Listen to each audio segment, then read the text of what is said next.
हर धर्म का पालन करना बेटी। अयोध्या में तुम्हारा घर है बेटी, और मेरी यही सीख है तुझे कि तू हमेशा सुखी रहे, प्रसन्न रहे।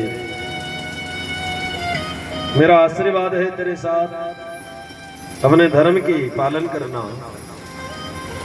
सीता जी को बड़ा सुंदर संदेश दिया, शिक्षा दी, और नियम भी ये है, हमारे भारत की जो माताएं हैं ना, वो अपनी बेटियों को सुंदर शिक्षा देती है। यही इसलिए तो इसका नाम है भारत। अन्य कहीं ऐसा नहीं होता है, केवल भारत में। और धन्य है हम भारतवासी। क्या मर्यादा है हमारे भारत की, अन्य कोई देश में ऐसा नहीं होता। बेटियां जब घर से विदा होती है, ऐसी शिक्षा हमारे भारत की माताएं देती है। धन्यवाद है इन माताओं को जो अपनी बेटी की गृहस्थ जीवन को धन्य कर देती है। ये माँ बेटी का प्रथम गुरु है। बेटी का अगर कोई गुरु है तो वो है माँ। माँ की शिक्षा ही उस बेटी के जीवन में काम आती है। बेटी बिगड़े तो माँ का दोष, और बेटा बिगड़े तो पिता का दोष। यही संसार का नियम है। इसलिए सुंदर शिक्षा दो। बेटी जब घर से विदा करो, उसे शिक्षा दो कि सास ससुर की सेवा करना, गुरुजनों की सेवा करना, पति की सेवा करना।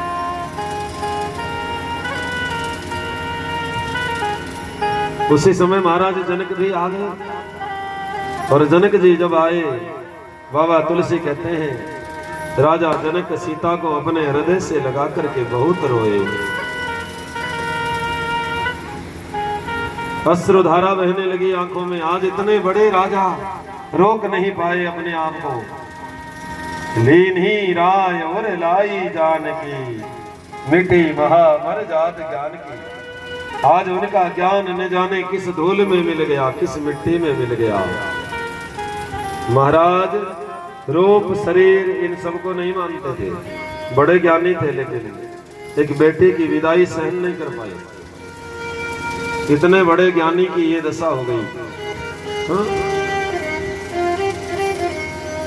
क्योंकि ये रिश्ता ही ऐसा होता है, बाप और बेटी का सहन नहीं होता है, जुदाई सहन नहीं होती है।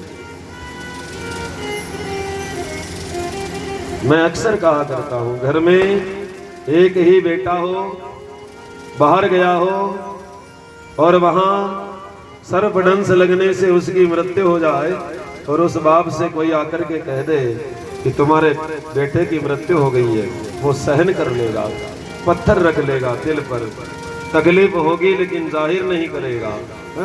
लेकिन घर से जब अपनी बेटी को विदा करेगा ना, तो रोक नहीं पाएगा। बड़ा अद्भुत रिश्ता होता है बाप और बेटी का। आज जनक जी बहुत रोए सीता जी को हृदय से लगा करके, और बड़ी सुंदर शिक्षा दी। बेटी धन्य हो तुम, अपने मां की हर बात का ख्याल रखना, सास ससुर की सेवा करना। बेटी बेटी होती है। बाप अगर बीमार हो गया हो, बेटा एक बार पूछता है अपनी मां से कि पिताजी ने दवाई खाई कि नहीं, लेकिन बेटियां बार बार पूछती रहती है दवाई खाई कि नहीं। बाजार से देर हो गई हो बाप को घर आने में, बेटा एक बार पूछ लेता है कि अभी पिताजी आए नहीं, लेकिन बेटियों को बहुत चिंता होती है। वो अपनी मां से बार बार पूछती रहती है कि पिताजी आए कि नहीं, क्यों नहीं आए, देर हो गई। पिताजी की चश्मा कहाँ है, दवाई कहाँ है, वस्त्र कहाँ है, इन सब का ख्याल रखने वाली अगर कोई है तो वो है बेटी। आज महाराज जनक को बड़ी तकलीफ हुई कि कल इसके जाने के बाद में मेरा महल सोना हो जाएगा। जनक जी बहुत रोए। आज इतने बड़े राजा को इस दशा में देख करके बाबा तुलसी लिख रहे थे। बाबा तुलसी की आंखों में अश्रुधारा बहने लगी। क्या प्रेम है।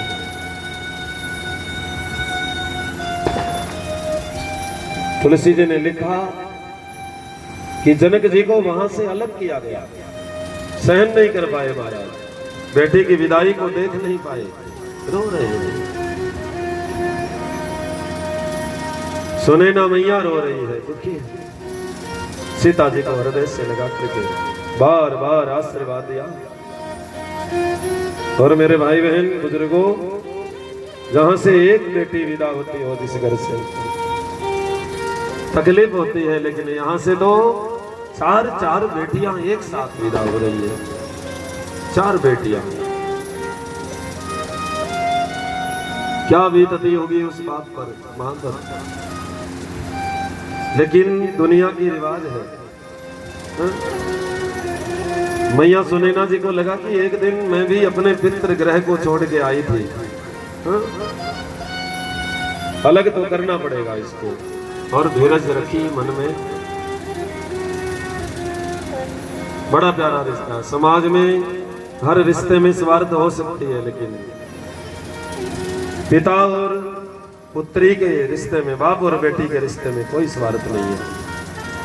आपको पता होगा पहले के जमाने में पिता जो होता था ना, बेटी के घर जाता था ना, तो वहां जल ग्रहण नहीं करता था। नहीं, बेटी का जल नहीं, अन्न नहीं, भोजन नहीं, क्यों पाप चढ़ाऊं। क्या मर्यादा थी हमारे भारतवर्ष की।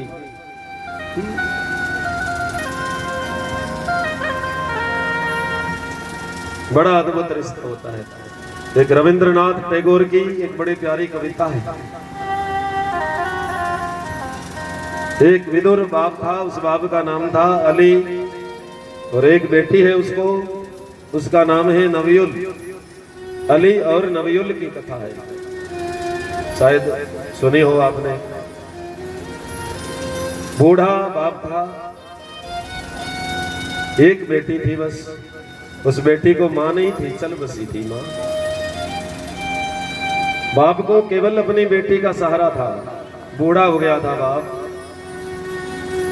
बेटी जब लायक हो गई, अपनी बेटी का रिश्ता कर दिया, शादी का दिन तय कर दिया। और शादी से 2-4 दिन पहले वो बाप बाजार गया अपनी बेटी के लिए उपहार लाने के लिए, वस्त्र लाने के लिए, कि बेटी जब जाएगी ससुराल तो मैं ये उपहार दूंगा, वस्त्र दूंगा। बड़ा राजी राजी गया, अपनी बेटी से कह करके गया, मैं अभी आया बस। लेकिन सुबह से लेकर के शाम हो गई, समय लग गया बाजार में, रात्रि हो गई। उधर उस बेटी को बड़ी चिंता हो रही है कि मेरे पिताजी अभी आए नहीं, रात पड़ गई। बार बार घर के छत पर जाती है, अपने पिता की राहों को देखती है, अभी आएंगे पिताजी, अभी आएंगे। फिर छत से नीचे उतर के आती है, अभी नहीं आए। लेकिन घर में अकेले का मन नहीं लगता। पिता की याद आई, फिर घर की छत पर आई, फिर दूर दूर दूर देखने लगी, लेकिन अभी पिता आते हुए दिखाई नहीं दिए। और कवि कहता है, अचानक घर की छत से उस बेटी का पांव फिसल गया और वो नीचे गिर गई, मृत्यु हो गई गिरते। गांव वाले दौड़ दौड़ के आए, आकर के देखा तो मृत प्राय हो चुकी थी। लोगों को लगा कि भैया अब क्या होगा, इसके बाप को क्या जवाब देंगे हम। वो कैसे सहन करेगा, अपनी बेटी से कितना प्रेम करता था। और वो उधर वो बाप बाजार से अपनी बेटी के लिए उपहार वस्त्र लेकर के आ रहा था। बड़ा प्रसन्न हो रहा था मन में, मैं अपनी बेटी को ये दूंगा तो वो बड़ी प्रसन्न हो जाएगी। और घर के नजदीक जब आया, गांव वालों की भीड़ जब देखी अपने घर के आगे, पाम के नीचे से जमीन निकल गई। ये क्या हो गया?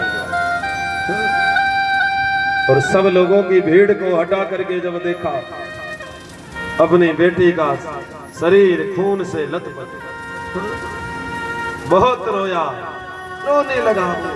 गांव वालों ने कहा भैया क्या हो सकता है, परमात्मा को जैसा मंजूर था, लेकिन वो बाप शांत नहीं हो रहा है, इतना रोया है, इतना रोया है। बड़ी चिंता हुई। कब सूर्य उदय हो जाता है, कब अस्त हो जाता है, पता नहीं चलता है। अपनी बेटी की बड़ी याद सताती है रोज। घर में सोने के लिए जाता है, नींद नहीं आती है, भोजन करने बैठता है, भोजन अच्छा नहीं लगता है। करते करते कुछ दिन हो गए, दीपावली का त्योहार आया, लेकिन वो बाप बिना भोजन किए ही सो गया। बेटी की बड़ी याद आई, काश आज मेरी बेटी होती, सुंदर सुंदर पकवान बनाते, भोजन बनाते। नींद आई और एक सपना आया रात में। सपने में उस बाप ने देखा कि मेरी बेटी को मरने के बाद में स्वर्ग मिला है। क्या मिला है? स्वर्ग मिला है। और स्वर्ग में और बहुत सारी लड़कियां हैं वहां, वो सारी दीपक जला रखे हैं, थाल में रख रखे हैं और आरती कर रही है, दीपक जला रही है। मेरी बेटी के हाथ में भी थाल है, उसमें भी दीपक है। लेकिन अन्य जो लड़कियां हैं ना, उनके हाथ में जो थाल में जो दीपक रखे हैं वो तो जल रहे हैं, लेकिन उसकी बेटी के हाथ में जो थाल है और उसमें जो दीपक रखे हुए हैं, वो सारे दीपक अस्त है, बुझे हुए हैं। उस बाप ने कहा बेटी ये तेरे हाथ वाले दीपक क्यों बुझे हैं? तो उस बेटी ने जवाब दिया, पिताजी क्या बताऊं, हिम्मत नहीं हो रही है मेरी। क्या बात है बेटी, बोल तो सही, तू भी ये दीपक जला तो। उस बेटी ने कहा बाबा क्या बताऊं मैं, बार बार दीपक जलाते हो, बार बार जलाते हो, लेकिन ये बार बार बुझ जाते हैं वापस। उस बाप ने कहा बेटी क्यों, ऐसा क्यों? तो उसने कहा मेरे मरने के बाद में आप इतने रोते हो कि आपके वो आंसू यहाँ स्वर्ग तक पहुंच गए और मेरे दीपक को बुझा दिया। तो फिर कोशिश करूं, आपके आंसुओं ने फिर इन दीपक को बुझा दिया। उस बाप को इतना लगा, दिन रात कब अस्त हो जाते हैं, सूर्य कब उदय हो जाते हैं, कोई वो नहीं है। और करते करते एक दिन अपनी बेटी की याद में ही मग्न हो गई। बड़ा अद्भुत रिश्ता है बाप और बेटी का। आज जनक जी की भी यही दशा है, बेटी की याद विदाई सहन नहीं कर पाए महाराज, विदाई सहन नहीं हुई और मंत्रियों ने आकर के अलग महाराज को अलग लेकर के गए। बाबा आप एक बार इधर आओ। 4 पालकी मंगवाई गई, राम जी सीता जी, एक में भरत जी मांडवी, एक में लक्ष्मण उर्मिला, एक में शत्रुघ्न और श्रुतकीर्ति बैठे। और चारों बेटियों को विदा किया है मां सुनैना ने। आज पूरे जनकपुर के लोग आए हैं, राम जी को निहार रहे हैं। प्रभु हमारा क्या होगा आपके जाने के बाद में?